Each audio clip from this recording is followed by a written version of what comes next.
Presiden Prabowo Subianto menyoroti praktik pengelolaan energi dan impor yang dianggap merugikan rakyat. Dalam sambutannya, ia menyampaikan kekhawatiran mengenai kesalahan manajemen dan praktik tidak sehat yang terjadi di tubuh Pertamina, terutama dalam pengaturan sektor energi dan sumber daya mineral.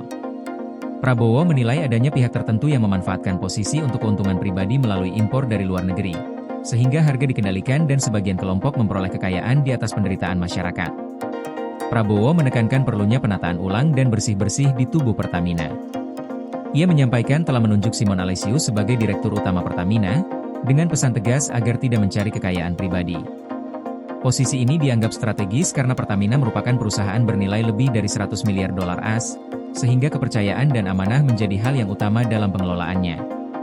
Presiden juga menegaskan pemberian kewenangan penuh kepada pimpinan Pertamina untuk menindak jajaran yang bermasalah. Semua tindakan pengawasan dan penegakan disiplin diberikan secara tegas, termasuk pemecatan terhadap siapapun yang dianggap tidak profesional atau merugikan perusahaan. Prabowo menekankan pentingnya ketegasan demi kepentingan bangsa dan rakyat, sambil memberikan ruang bagi generasi muda yang berkualitas untuk mengelola perusahaan. Lebih lanjut, Prabowo menegaskan tekad pemerintahannya untuk mewujudkan manajemen yang bersih dan amanah dalam mengelola sumber daya nasional. Fokus utama adalah memastikan kekayaan bangsa digunakan sebaik-baiknya untuk kesejahteraan rakyat, dengan menghindari praktik manipulasi dan korupsi.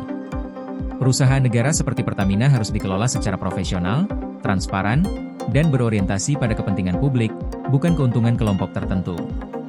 Rangkaian pernyataan Presiden Prabowo ini disampaikan saat peresmian Refinery Development Master Plan Pertamina di Balikpapan, Kalimantan Timur. Langkah ini menunjukkan komitmen pemerintah untuk memperkuat tata kelola sektor energi, memberantas praktik yang merugikan masyarakat, dan menyiapkan perusahaan negara sebagai pilar pengelolaan sumber daya strategis yang amanah, profesional, dan berpihak pada kepentingan rakyat. Koordinasi PLN dengan TNGL jelang Hari Kesaktian Pancasila, listrik terbangun, alam tetap lestari.